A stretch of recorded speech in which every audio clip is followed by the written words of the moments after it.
Há muitas pessoas procurando o caminho de salvação. Não conseguem encontrar. Será que estão procurando de uma maneira certa? Jesus disse: conhecereis a verdade e a verdade vos libertará. Em Provérbios, capítulo 14, verso 12 diz: há caminho que ao olho do homem parece direito, mas o fim dele são os caminhos da morte. No Evangelho segundo Mateus, capítulo 15, verso 14 diz: se um cego guiar outro cego, ambos cairão na cova. Em Jeremias capítulo 17, verso 5 diz: maldito o homem que confia no homem. Então tudo que for falado aqui, você pode conferir aí na sua Bíblia Sagrada, para que você possa entender o caminho da verdade. Se Deus não tivesse plano de salvação na tua vida, esta mensagem não teria chegado até você.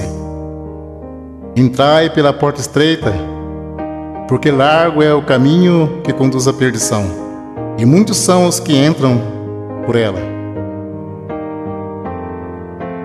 O apóstolo Paulo escreveu: se o julgamento começa por nós, qual será o fim daqueles que são desobedientes ao Evangelho de Deus?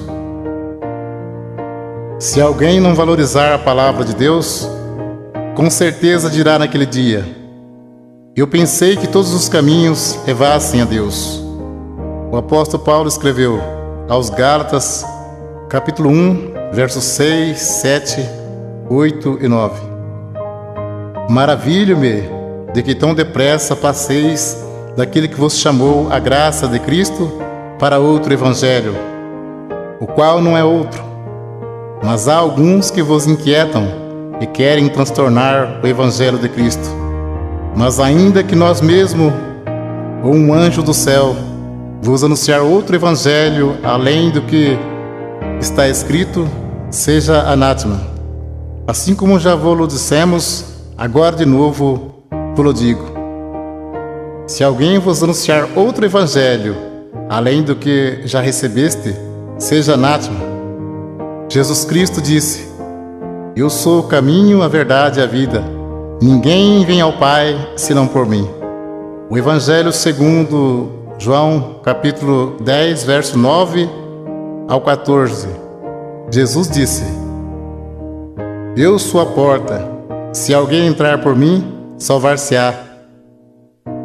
E entrará e sairá e achará pastagem. O ladrão não vem senão a roubar, a matar e a destruir. Eu vim para que tenha vida, e vida com abundância. Eu sou o bom pastor.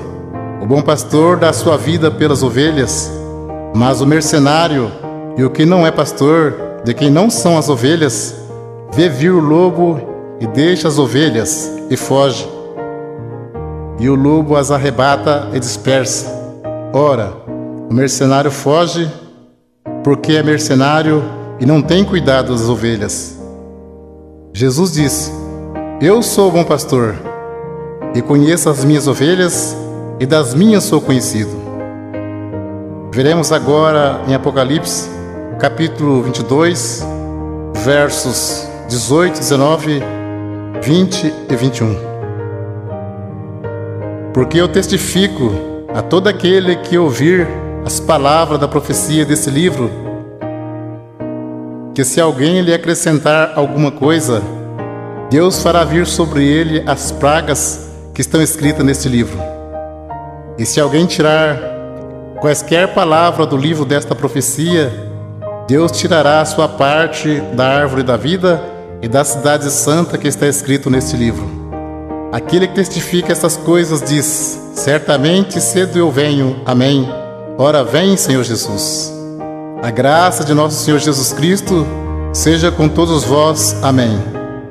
Segunda Epístola, João, capítulo 1, verso 10 e 11.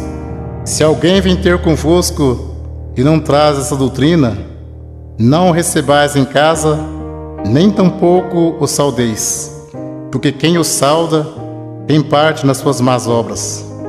Segunda Epístola, Pedro, capítulo 3, versos 16, 17 e 18.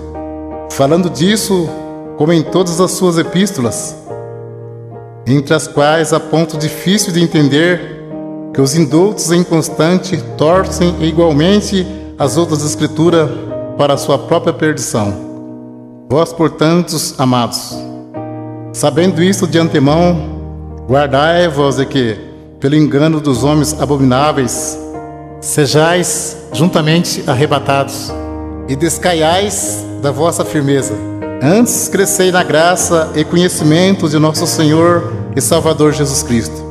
A Ele seja dada a glória, assim agora, como no dia da eternidade. Amém. Segunda Epístola a Pedro, capítulo 1, verso 20 e 21. Sabendo primeiramente isto, que nenhuma profecia da Escritura é de particular interpretação, porque a profecia nunca foi produzida por vontade de homem algum, mas os homens santos de Deus falaram inspirado pelo Espírito Santo. Se a profecia não é de particular interpretação, então não temos nada que dizer que a doutrina é de Pedro ou de Paulo, mas sim doutrina de Jesus Cristo. Para termos a salvação, precisamos ter compromisso com a palavra de Deus.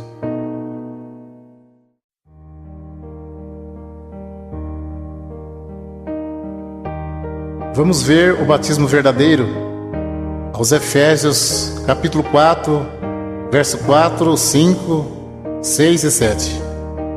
Há um só corpo e um só Espírito, como também foste chamados em uma só esperança da vossa vocação.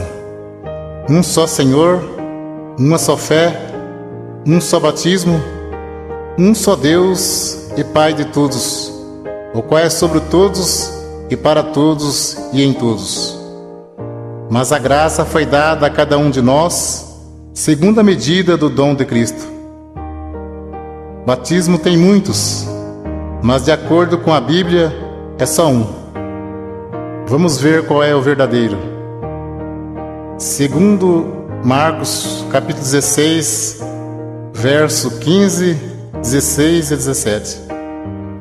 Jesus disse: Ide por todo mundo, pregai o evangelho a toda criatura. Quem crer e for batizado será salvo, mas quem não crer será condenado. E estes sinais seguirão aos que crerem em meu nome.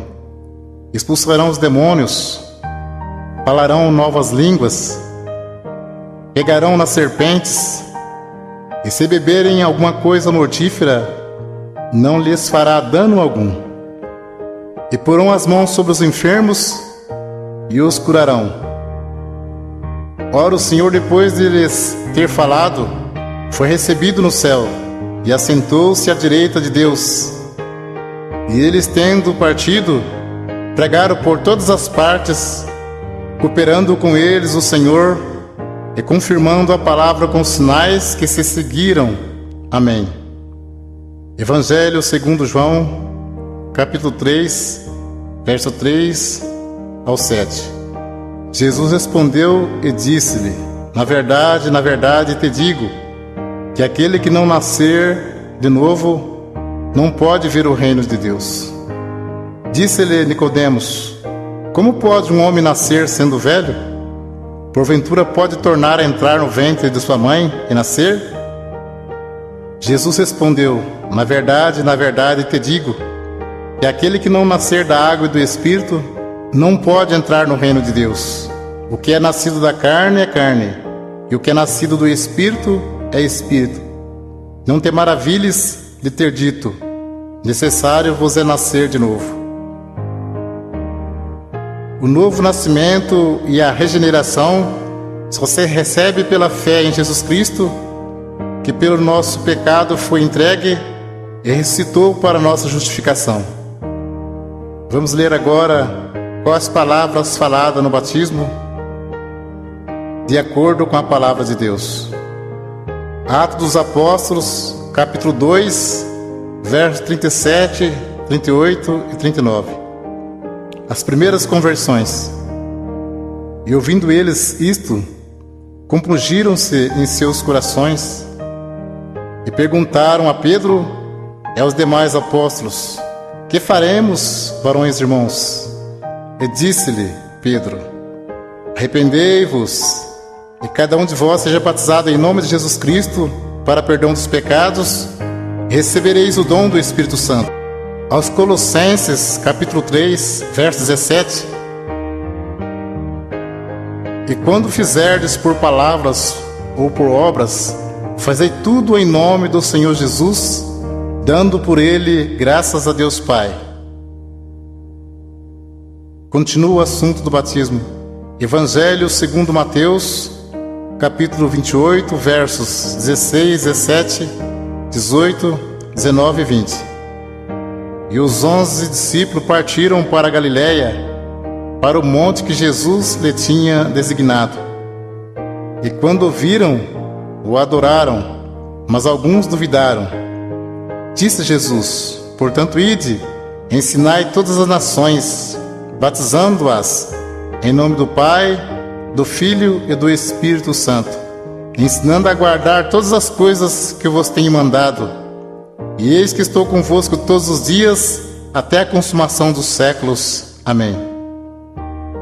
Então, conforme vemos, as palavras faladas no batismo de imersão nas águas é: em nome de Jesus Cristo te batismo, e em nome do Pai, do Filho e do Espírito Santo.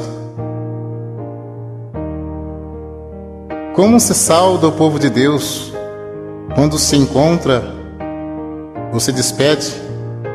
Aos Colossenses, capítulo 3, verso 15: e a paz de Deus, para a qual também foste chamados em um corpo, domine em vossos corações e sede agradecidos.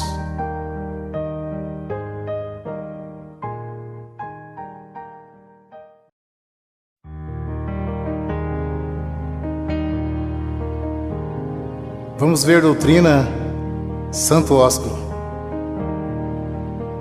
Nós vamos ver qual é a Igreja de Cristo que diz na Sagrada Escritura. Aos Romanos, capítulo 16, versos 16, 17 e 18: saudai-vos uns aos outros com santo ósculo. As igrejas de Cristo vos saúdam. E rogo-vos, irmãos, que noteis os que promovem dissensões e escândalo contra a doutrina que aprendeste. Desviai-vos deles, porque os tais não servem a nosso Senhor Jesus Cristo, mas ao seu ventre, e com suaves palavras e lisonjas enganam os corações dos simples. Também em primeira epístola a Pedro, capítulo 5, verso 14: saudai-vos uns aos outros com o ósculo de caridade. Paz seja com todos, vós que estáis em Cristo Jesus. Amém. Vamos ver agora a doutrina do véu. 1 aos Coríntios, capítulo 11: e louvo-vos, irmãos, porque em tudo vos lembrais de mim, e retende os preceitos como vou-lo entreguei. Mas quero que saibas que Cristo é a cabeça de todo varão, e o varão a cabeça da mulher, e Deus a cabeça de Cristo. Todo homem que ora ou profetiza, tendo a cabeça coberta, desonra sua própria cabeça, mas toda mulher que ora ou profetiza com a cabeça descoberta, desonra sua própria cabeça, porque é como se estivesse rapada. Portanto, se a mulher não se cobre com o véu, tosquie-se também. Mas se para a mulher é coisa indecente tosquiar-se ou rapar-se, que põe o véu. O varão, pois, não deve cobrir a cabeça, porque é a imagem e glória de Deus, mas a mulher é a glória do varão. Porque o varão não provém da mulher, mas a mulher do varão. Porque também o varão não foi criado por causa da mulher, mas a mulher por causa do varão. Portanto, a mulher deve ter sobre a cabeça sinal de poderio por causa dos anjos. Todavia, nem o varão é sem a mulher, nem a mulher sem o varão no Senhor. Porque como a mulher provém do varão, assim também o varão provém da mulher. Mas tudo vem de Deus. Julgai entre vós mesmo. É decente que a mulher ore a Deus descoberta? Ou não vos ensina mesmo a natureza que é desonra para o varão ter cabelos crescidos?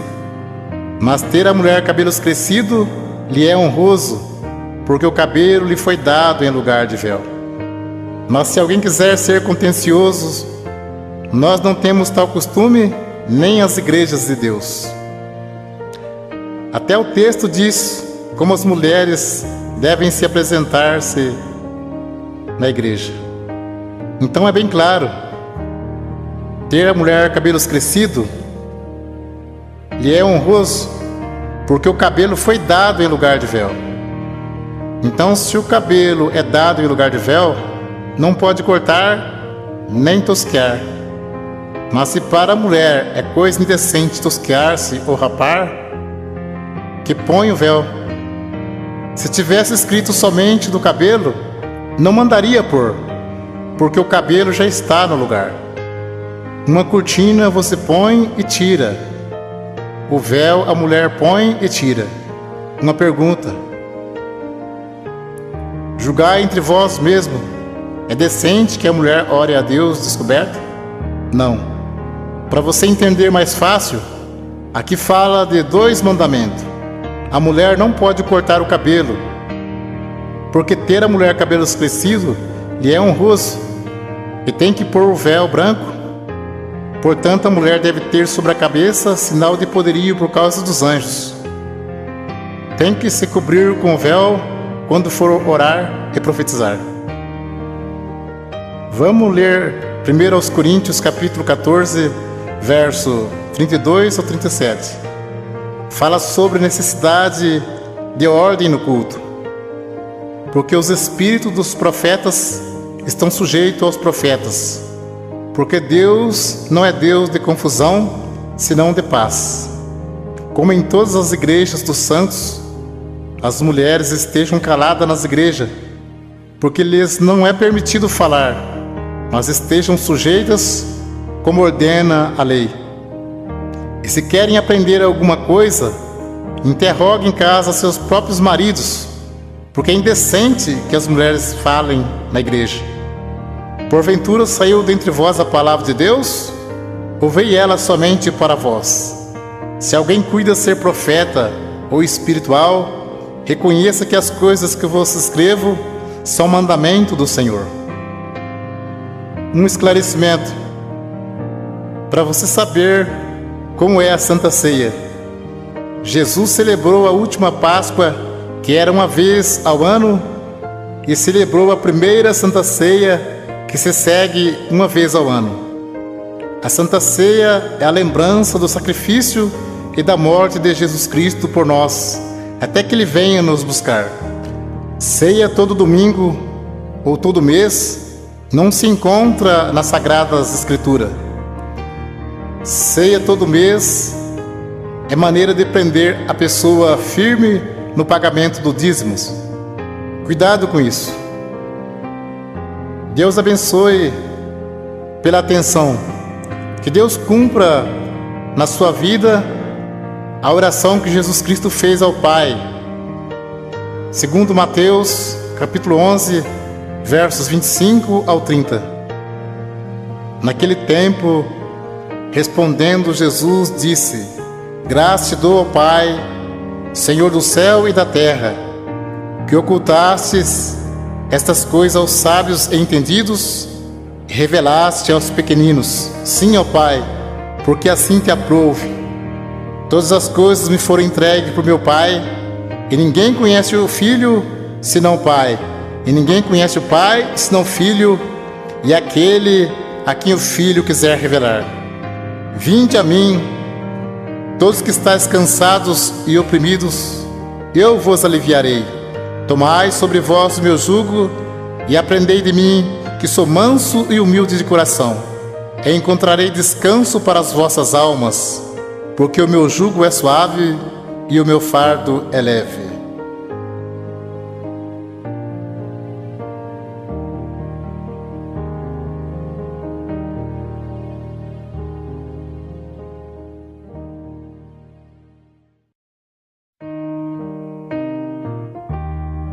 O assunto agora é sobre dízimos. Velho Testamento, Malaquias, capítulo 3, versos 8 e 10. Roubará o homem a Deus? Todavia vós me roubais e dizeis: em que te roubamos? Os dízimos e nas ofertas alçadas.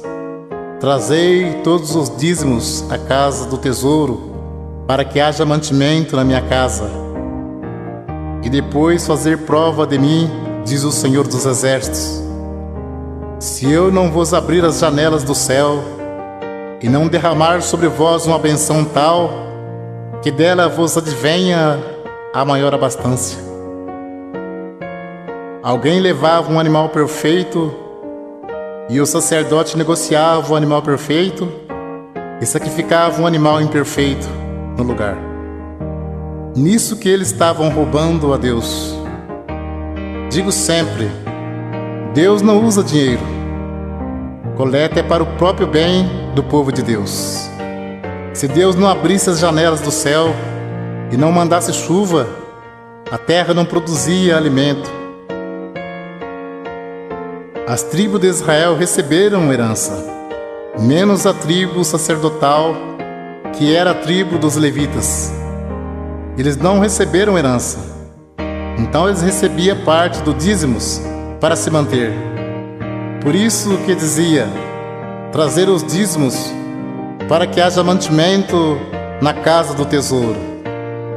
Não se tratava de dinheiro, mas de mantimento. Não há mais casa do tesouro. Jesus disse, minha casa é chamada por todas as nações casa de oração. Evangelho segundo Mateus, capítulo 10, versos 5 ao 10. Jesus enviou esses 12, ele ordenou dizendo, não ireis pelo caminho das gentes, nem entreis em cidade de samaritanos, mas ide diante as ovelhas perdidas da casa de Israel.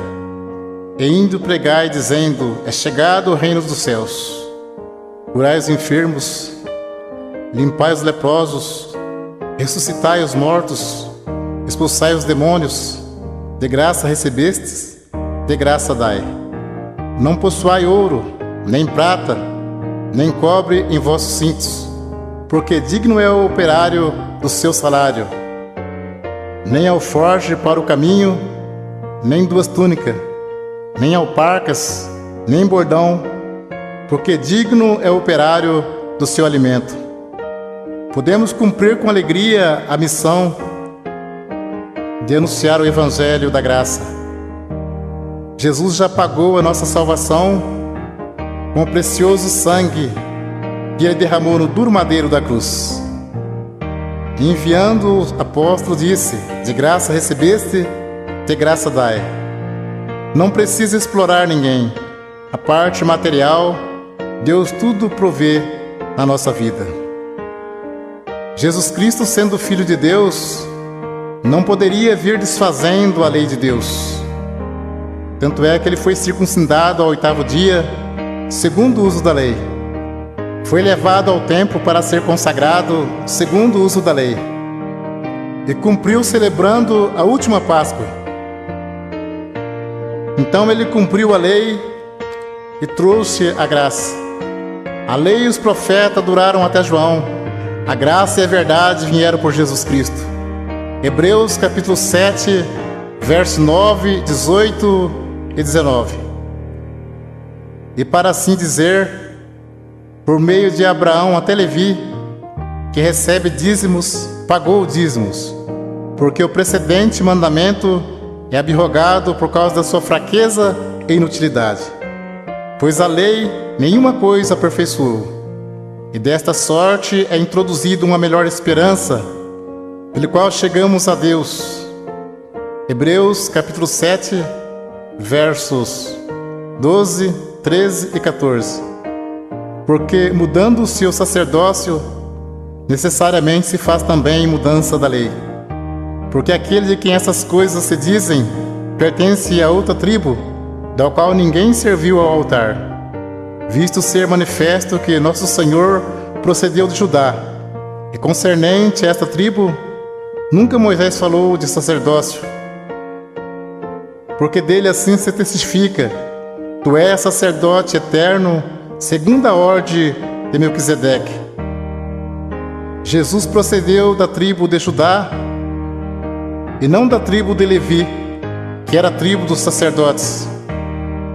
Então, se muitos espertalhões pregam que tem que pagar dízimo hoje, por que eles não se preocupam em cumprir mais algum mandamento da lei?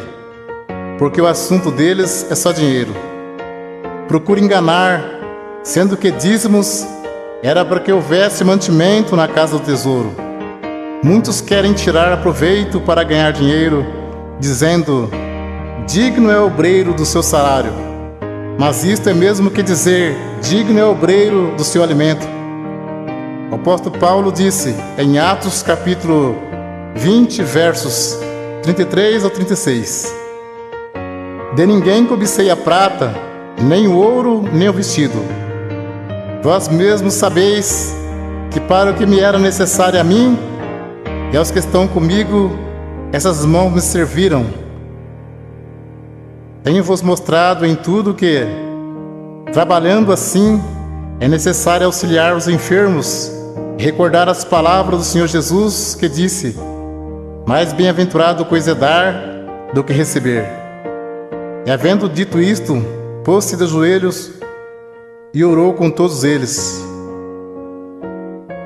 Mas o assunto viver do Evangelho era alimento, e não receber dízimos. Para você entender mais fácil, os apóstolos poderiam viajar em missão e ficar na casa de alguém não crente e ali se alimentar por alguns dias. E como Deus estava chamando também pessoas pobres, em vez dos apóstolos pedir dinheiro aos novos convertidos, eles os ajudavam. Vamos ler aos Romanos capítulo 15, versos 26 e 27. Porque pareceu bem a Macedônia e a Caia fazerem uma coleta para os pobres dentre os santos que estão em Jerusalém. Isso lhe pareceu bem, como devedores que são para com eles, porque se os gentios foram participantes dos bens espirituais, devem também ministrar os temporais. Confira esse assunto com atenção. Paulo disse em 1 Coríntios, capítulo 9, verso 12 ao 14 e 15 ao 18. Se outros participam deste poder sobre vós, por que não mais justamente nós? Mas nós não usamos desse direito, antes suportamos tudo para não pormos impedimento algum ao Evangelho de Cristo. Não sabeis vós que os que administram o que é sagrado comem do que é do templo, e que os que de contínuo estão junto ao altar participam do altar? Assim ordenou também o Senhor aos que anunciam o Evangelho que vivam do Evangelho.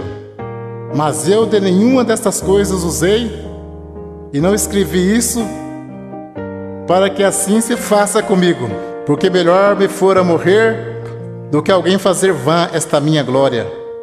Porque se anuncio o Evangelho, não tenho do que me gloriar, pois me é imposta esta obrigação. E ai de mim se não anunciar o Evangelho. E por isso, se eu faço de boa mente, terei prêmio. Mas se de má vontade, apenas uma dispensação me é confiada. Logo, que prêmio tenho que, evangelizando, proponha de graça o Evangelho de Jesus Cristo, para não abusar do meu poder no Evangelho. E Paulo disse: outras igrejas despojei, deixando de receber salário, para vos anunciar de graça o Evangelho de Jesus Cristo.